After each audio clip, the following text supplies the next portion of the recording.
making a splash quicker than anyone had ever seen. At first, people wanted to dismiss him, but soon overlords started going missing. Guess who will be pulling all the strings? But please do guess. I'd love to know the theories. Among the many overlord sinner demons of hell, most curious among them is the overlord of the radio industry, the enigmatic Alastor. A mysterious figure since his own spawning in hell, with even more mysterious dealings. Such dealings of the smiling radio demon, which we will seek to uncover here.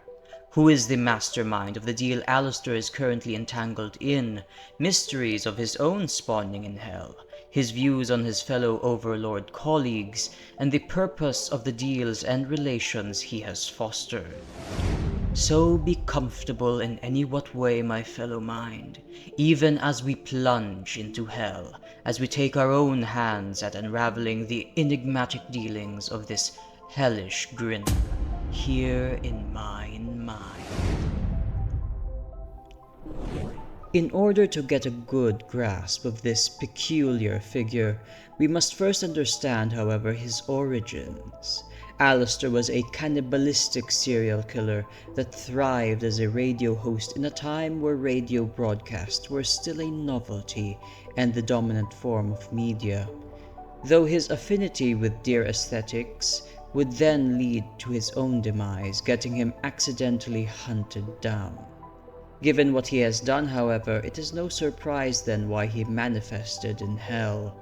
But aside from his demonic form gaining aesthetics of significant aspects of his mortal life, notably deer, Creole voodoo, and radio aesthetics of his time period, which is typical of all manifested sinners in hell, he curiously enough though, manifested in hell already with enough power to rival current overlords.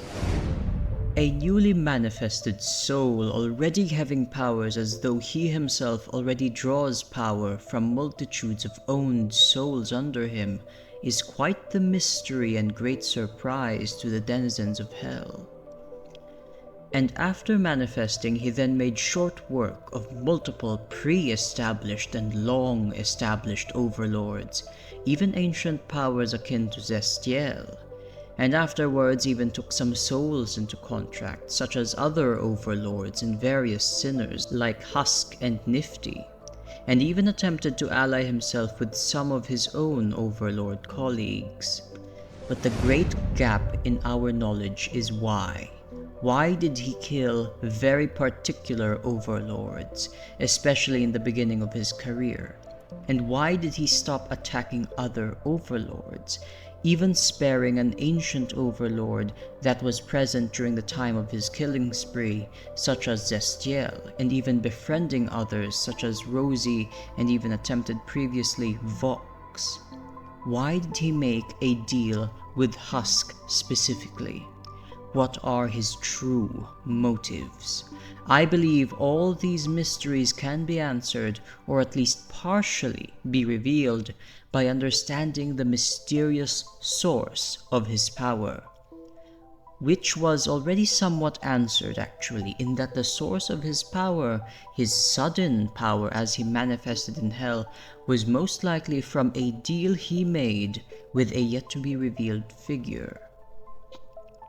If my suspicions are correct, the person who owns Alastor's soul and is lending their power in turn is not only the key to answering the questions surrounding his actions in hell, but also may explain his motives for his deal with Charlie Morningstar, Princess of Hell. Yes, I do believe that during his life, through his knowledge and familiarity with Creole voodoo, he managed to make contact and even seal a deal with none other than the then active Queen of Hell, Lilith Morningstar. In turn for sharing her power, Alastor shall do her bidding, and thus becoming a hitman of sorts for Lilith's political dirty work in hell.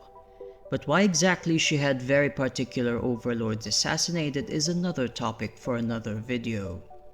This explains why not all overlords at the time of Alastor's manifestation were eliminated by him, notably Zestiel, since he was only being bidden to take care of particular entities, and why currently he is not actively seeking to undermine and eliminate the other overlords, even making or at least attempting to make friends with them. Old Alastor has never done me wrong before. Aside from allying himself with some other overlords, notably Rosie, overlord of cannibals and emporiums, he also singled out Husk, a now former overlord of gambling and casinos, to make a deal with and own his soul. It is inferred that he and Vox, even, overlord of television and electronic media, were also in a partnership before they eventually fell out for reasons unclear. To me, I see this as Alastor gathering up his own power after the targets from his master were already done with. Now, his motivations for making these political maneuverings in Hell are probably born out of his desire to free himself of his own deal, with who we are speculating to be Lilith. He has been collecting souls as his own power source, and Husk particularly, and the deal he made with him might have a role in his master plan, together with his own deal with Charlie Morningstar, Lilith's daughter, and gathering up support and consolidating power by allying himself with other similar overlords such as Vox and Rosie, though the former fell off. All this to gather enough power and favors to possibly oppose Lilith eventually, especially as she comes back down to Hell in the coming seasons. Having Lilith as his secret master and supplier of his power would also explain why he went to aid Charlie in her hotel, being a command possibly by Lilith for her own interests, which we will explore in another video. Though mayhaps initially not seeing any prospects in Charlie for his own plans against her mother, he then realizes how useful she will be for his own designs. She could do it all along. She's bound to pass the test as Princess of Hell. Like her daddy, she is badly powerful. She's filled with potential that I could guide. I concur. Stick with her, you'll be on the winning side. For the first time in our lives, we know that we are... Which is why he is keen to position himself as Charlie's mentor and advisor, and now with gaining a deal with Charlie, he is now one step closer, though not quite yet, at finding a way to release himself of his own bondage. As I see it, Alastor and his deal with Lilith became her hitman for overlords she wished to be removed, and is now gathering allies, favors, and souls through other sinners and even other overlords for his own master plan to free himself, which would explain why he targeted very particular overlords in his manifestation and has now stopped. Lilith being his master would also explain him going to the hotel, as Charlie being a possible prospect against Lilith, especially now that he is owed a favor by Charlie through their deal. He has all the pieces, all the tools, now he need only find the right use for them. Though he should be cautious, however, as the one whom has a leash on him is also equally as mysterious and cunning with her own schemes and deals. So, fellow mind, I hope our minds meet again soon, as we will explore next time the designs of Lilith Morningstar, Queen of Hell, here in Mine Mind.